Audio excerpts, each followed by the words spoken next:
करते हैं class 9th math में प्रश्नावली 5.1 के थ्योरी प्लस एग्जाम्पल में। देखो कल हम लोग ज्यामिति के बारे में पढ़ लिए थे। कोई भी वस्तु है उसकी आकृति को नापने, आकृति को ज्ञात करने की क्रिया को हम लोग ज्यामिति कहते हैं। आज कुछ और बातें हम लोग पढ़ेंगे। आप लोग देख सकते हैं कि पृष्ठ संख्या निकाल सकते हैं 97। कुछ परिभाषाएं नीचे दी गई है, उस परिभाषाओं के बारे में बताना है आपको। कोई कहता है कि बिंदु क्या होता है, तो आप कह सकते हैं कि एक बिंदु वह होता है जिसका कोई भाग नहीं पाया जाता है। याद हुआ? बिंदु वह होता है जिसका कोई भाग नहीं पाया जाता। पहला ये आपसे पूछा जाए। रेखा किसे कहते हैं? तो आप कह सकते हैं रेखा वह होता है जिसकी लंबाई और चौड़ाई और ऊंचाई कुछ भी नहीं पाया जाता है, उसे हम लोग क्या कहते हैं? रेखा कहते हैं। और रेखा जब खींचते हैं तो दोनों सिरों पर दो बिंदु पाई जाती है। और एक सीधा रेखा ऐसी रेखा होती है जिसमें स्थित सभी बिंदु एक ही सपाट रूप में होते हैं, माने एक ही बिंदु पर एक ही रेखा पर होते हैं, तो उसको हम लोग कहते हैं सीधा रेखा। पृष्ठ के बारे में कोई पूछेगा, सही है ना? पृष्ठ ये जैसे देख रहे हैं, तो पृष्ठ में केवल लंबाई और चौड़ाई पाई जाती है, ऊंचाई नहीं पाई जाती। जैसे कागज आप लेते हैं तो कागज में केवल लंबाई और चौड़ाई पाई जाती है।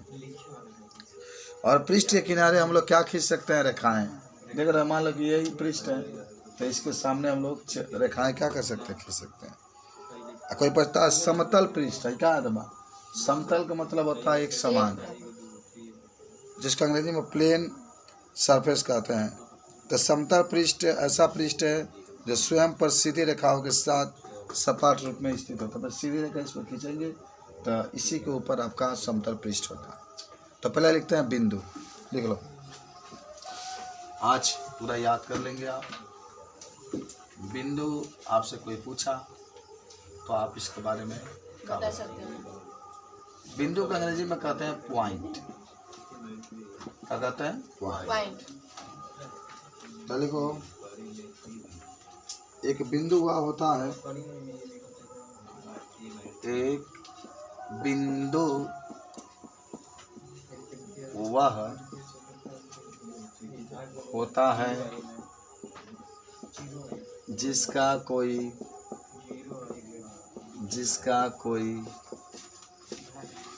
भाग नहीं पाया जाता है।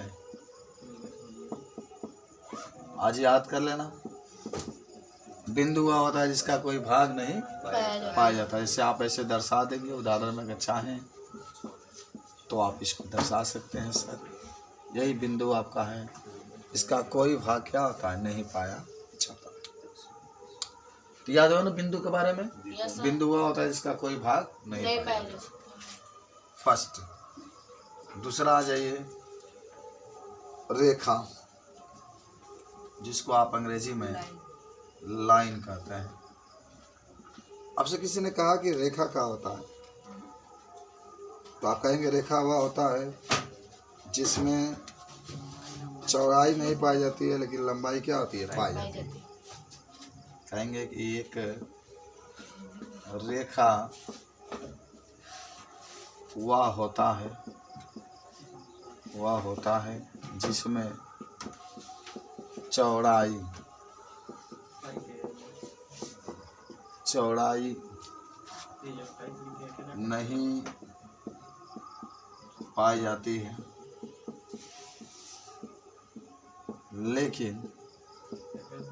चौड़ाई नहीं पाई जाती है लेकिन लंबाई पाई जाती है। अभी आपको याद हो गया। अगर आप उदाहरण में चाहें लिखने के लिए तो आप एक रेखा खींच सकते हैं इस तरीके से। इसमें क्या कर रहे हो? यहाँ देखो, उदाहरण में देख सकते हैं रेखा है, तो ये रेखा खींच दी है। इसमें केवल लंबाई पाया जाता है, चौड़ाई क्या होता है? हालांकि थोड़ा सा आपको मान लीजिए कि आपको दिखाई दे इसलिए मोटा खींचा गया, एकदम बहुत महीन होता है। इसमें चौड़ाई नहीं पाई जाती। ठीक है, तो नीचे में लिख लेना नोट पॉइंट बना करके। अच्छा बताओ, रेखा के देखो ये यहाँ पर बिंदु है ना, और यहाँ पर दोनों किनारों पर 2 बिंदु पाए जाते हैं ना, तो लिख लेना कि रेखा के दोनों किनारों पर बिंदु पाए जाते हैं। देखो एक यहाँ पर बिंदु है, एक यहाँ पर बिंदु। रेखा के दोनों किनारों पर बिंदु पाए जाते हैं, बिंदु पाए जाते हैं। ये भी याद रखना कि एक रेखा अगर खींचते हैं तो इसके दोनों किनारों पर 2 बिंदु पाए जाते हैं। ये सब आपको याद होना चाहिए। अब आते हैं 3 नंबर, जिसका नाम होता है कल भाग 1 पढ़े थे आज भाई। सीधा रेखा आ जाओ, अंग्रेजी में कहते हैं सिंपल लाइन।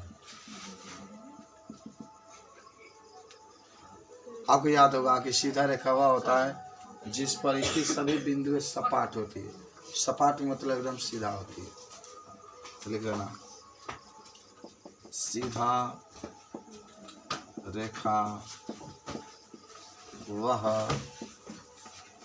होता है जिस पर स्थित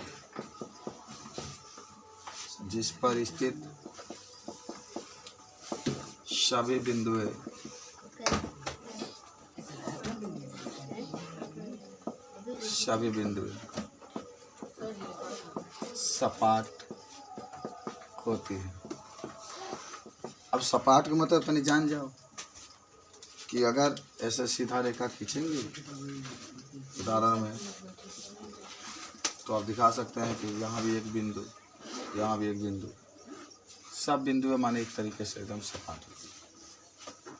तो इसी को हम लोग कहते हैं सीधा रेखा। सीधा रेखा वो होता है जिस पर स्थित सभी बिंदु काफी सपाट होती है।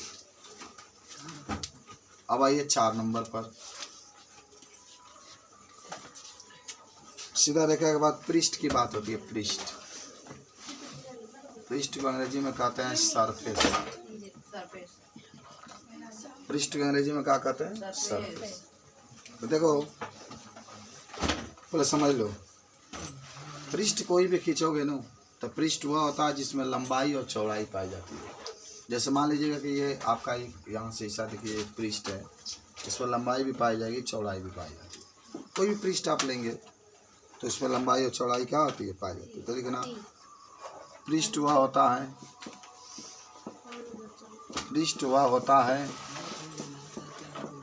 जिसमें लंबाई और चौड़ाई पाई जाती है। लंबाई और चौड़ाई पाई जाती है। एकदम पूरा आपको याद होना चाहिए। बिंदु, रेखा, सीधा रेखा, सरफेस। जब भी आपसे कोई कहेगा एक पृष्ठ आप इस तरीके से खींच सकते हैं कोई भी, और आप इस पृष्ठ में बता सकते हैं कि यहाँ पर ये लंबाई है, इसमें लंबाई पाई जाती है, यहाँ पर चौड़ाई है। तो पृष्ठ वह होता है जिसमें लंबाई और चौड़ाई क्या होती है? पाई जाती है। उसके बाद से 5 नंबर पर आ जाइए।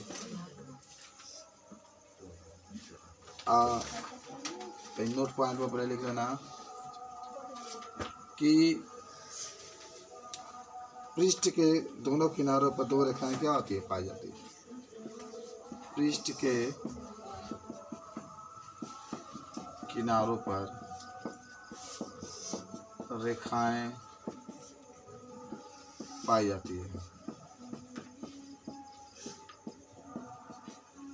ये भी आप बता सकते हैं। और तब आपका एक लास्ट होता है समतल पृष्ठ।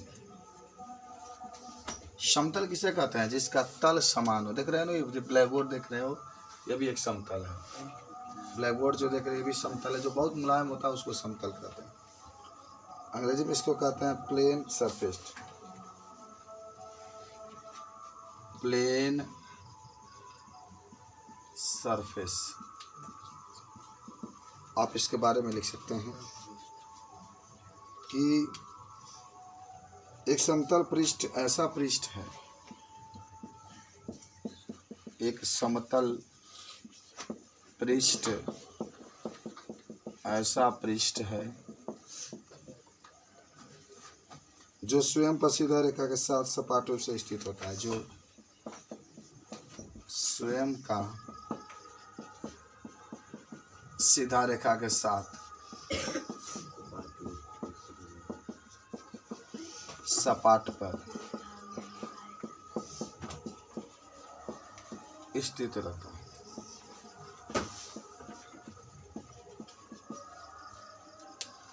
तो नहीं आपको हम समझा देता हूँ, आप लोग देखो। पहले अगर आपसे कोई पूछे कि बताओ कि बिंदु किसे कहते हैं तो समझ लो, तो कहोगे एक बिंदु वह होता है जिसका कोई भाग नहीं होता। माने बिंदु वह होता है जिसका कोई भाग नहीं होता, जैसा आपने यहाँ पर ही दिखा दिया। तो एक बिंदु है ना, इसका कोई भाग नहीं होता।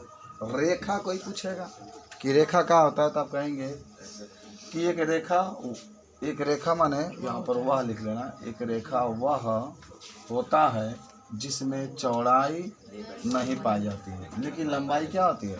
जब एक रेखा खींचा गया है ना, इसमें चौड़ाई नहीं पाई जाती है लेकिन लंबाई इसमें क्या होती है, पाई जाती है। आपकी इच्छा, ऐसे भी लगा सकते हैं, तीर जैसे भी निशान लगा सकते हैं।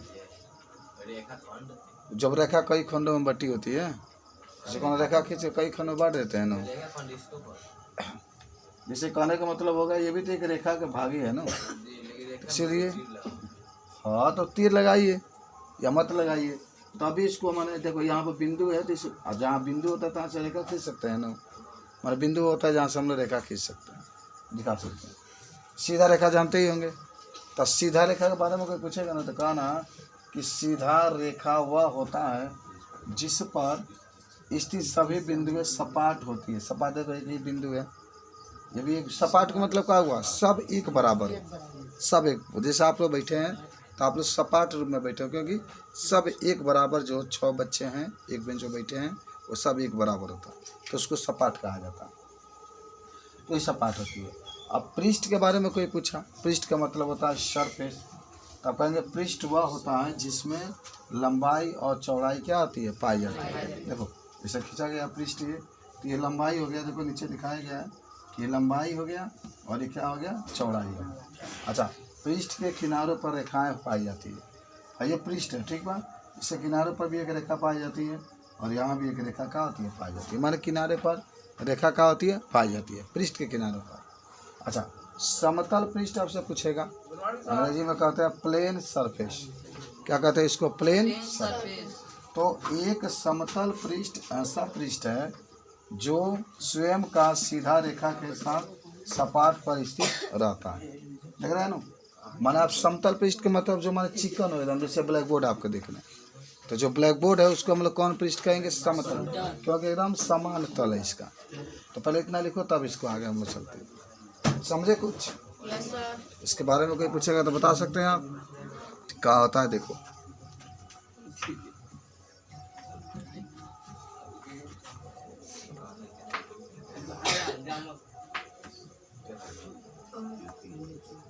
अभिगृहित,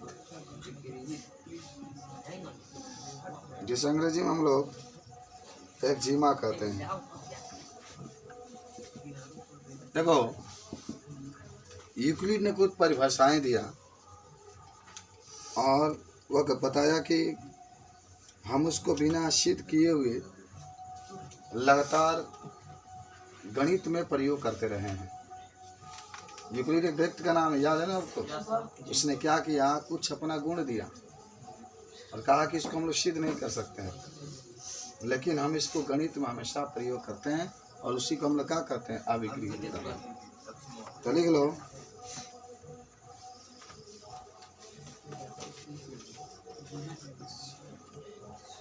यूक्लिड एक व्यक्ति का नाम है, याद रखेंगे। कुछ परिभाषाओं को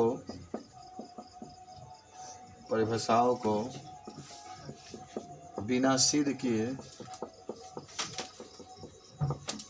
कुछ परिभाषाओं को बिना सिद्ध किए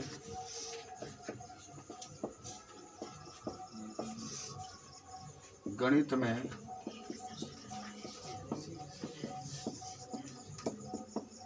प्रयोग करने की कल्पना की, जिसे अभिगृहित कहते हैं।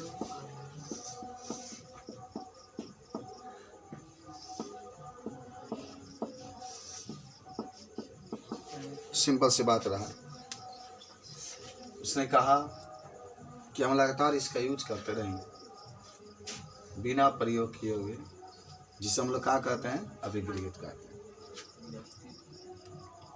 और अभिगृहित के अंतर्गत कुछ बातें उसने बताया। पहला ही कहा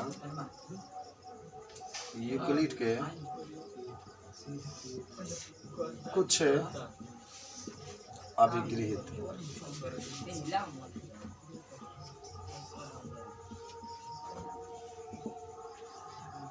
तो यूक्लिड के कुछ अभिगृहित के बारे में हम लोग जानेंगे। कौन कौन यूक्लिड ने अपने द्वारा अभिगृहित दिया था। हम नीचे वाला लिख रहे सब लोग।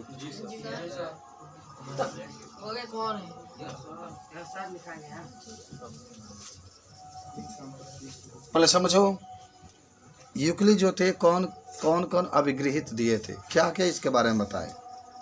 उसने पहला ये कहे थे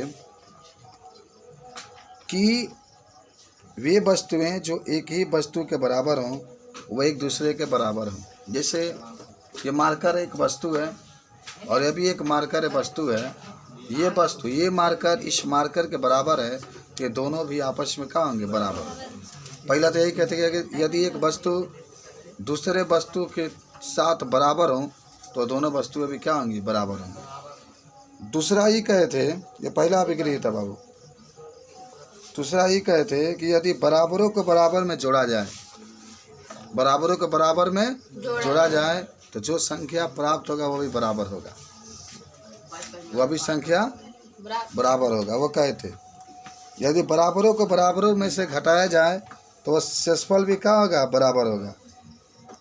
वे वस्तुएं जो परस्पर संपाती हो, एक दूसरे के बराबर। संपाती का मतलब जानते हो, अगर एक रेखा खींच रहे हैं इस तरीके से, एक रेखा आप खींचे और ठीक इसके ऊपर भी, इसी के ऊपर एक और रेखा खींच दीजिए, उसी को संपाती कहते हैं। उसके एकदम ठीक ऊपर आपने एक रेखा खींचा और ठीक इसके ऊपर एक रेखा खींचेंगे तो हम उसे क्या कहते हैं, संपाती कहते हैं।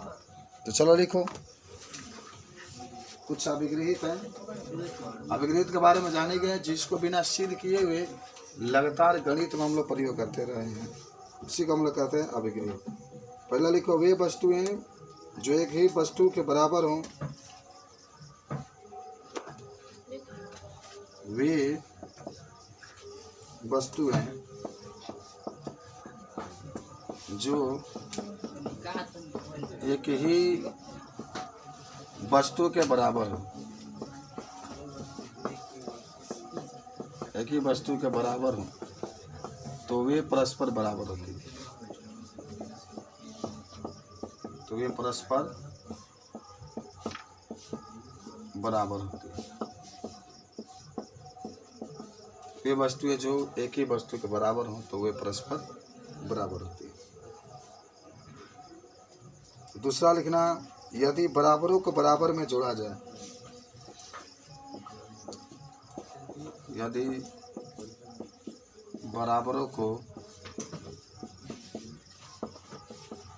बराबर में जोड़ा जाए, यदि बराबरों को बराबर में जोड़ा जाए तो पूर्ण भी बराबर होंगे। तो पूर्ण जो प्राप्त होगा तो पूर्ण भी बराबर होंगे। ये किसने कहा था, यूक्लिड ने कहा था अपने अभिगृहित में। ठीक है। तीसरा ही कहते हैं यदि बराबरों को बराबरों में से घटाया जाए तो शेषफल भी बराबर होता है। यदि बराबरों में से बराबर को घटाया जाए तो शेषफल बराबर होता है। यदि बराबरों में से बराबर को घटाया जाए शेषफल भी क्या होता है, बराबर होता है। चौथा वे वस्तुएं जो परस्पर संपाती होती है एक दूसरे के बराबर होती है। वे वस्तुएं हैं जो परस्पर संपाती होती है। अभी संपाती बताएंगे कि एक के ऊपर दूसरा होता है, उसको संपाती होती है। तो वे वस्तुएं भी बराबर होती है।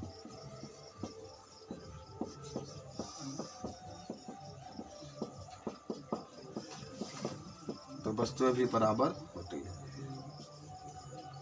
पांचवा लिख लेना, पूर्ण अपने भाग से बड़ा होता है। जो संख्या योग होता है पूर्ण अपने भाग से बड़ा होता है।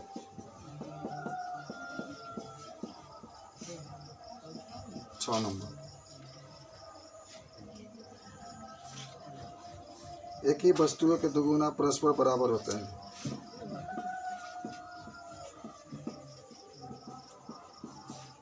एक ही वस्तु के दुगुने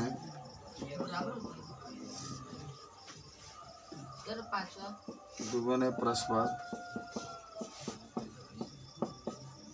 बराबर होते हैं।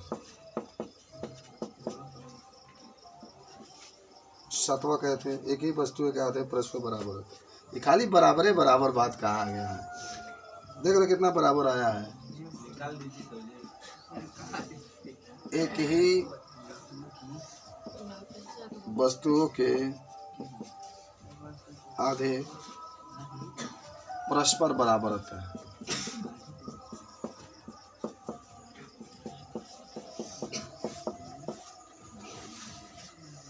सब ये बराबर बराबर की बातों में उसने कहा था। अपने यूक्लिड के बारे में बताए थे। हाँ, पूर्ण अपने भाग से बड़ा होता है। यहाँ बड़ा छूट गया लिखना। तो सब ये देखो यूक्लिड के अभिगृहित है। कल जो हम लोग पढ़ाई करेंगे उसका नाम होगा यूक्लिड का अभिधारणा। उसको सिद्ध करेंगे। यूक्लिड एक व्यक्ति का नाम है जो गणित के बहुत बड़े विद्वान थे और अपने अनुभव के द्वारा, अपने एक्सपेरिमेंट के द्वारा उसने कुछ बातें बताई कि हम लगातार गणित में इसका इस्तेमाल करते रहते हैं, उसने बताया था। और आप देख रहे हैं उसने यही कहा था कि वे वस्तुएं जो एक ही वस्तु के बराबर हों तो वे परस्पर बराबर होती हैं। यदि बराबरों को बराबर में जोड़ा जाए तो पूर्ण भी बराबर होता है। यदि बराबरों में से बराबर को घटाया जाए तो शेषफल बराबर होता है। वे वस्तुएं जो परस्पर संपाती होती है तो वे वस्तुएं भी बराबर होती है। और पांचवा कहते हैं पूर्ण अपने भाग से बड़ा होता है। छठवां कहते हैं एक ही वस्तुएं के दुगुने परस्पर बराबर होते हैं। सातवां कहते हैं कि एक ही वस्तुओं के आधे परस्पर बराबर होते हैं। ठीक है। तो इस तरीके से ये यूक्लिड के कुछ अभिगृहित थी जिसके द्वारा हम लोग गणित में लगातार इसका इस्तेमाल करते रहे कि कौन वस्तुएं एक कोई वस्तु है उसका दोगुना करोगे तब भी, जैसे एक मार्कर है इसका दोगुना करोगे दो मार्कर तभी बराबर होती हैं। एक ही वस्तु का आधा करोगे, मार्कर है इसको आधा करोगे तो ये भी आपस में क्या होती है, बराबर होती है। आधा जब किया जाता है तो ये बात आपकी रहती है। तो ये यूक्लिड के कुछ अभिगृहित हैं, याद हो गया होगा। चलो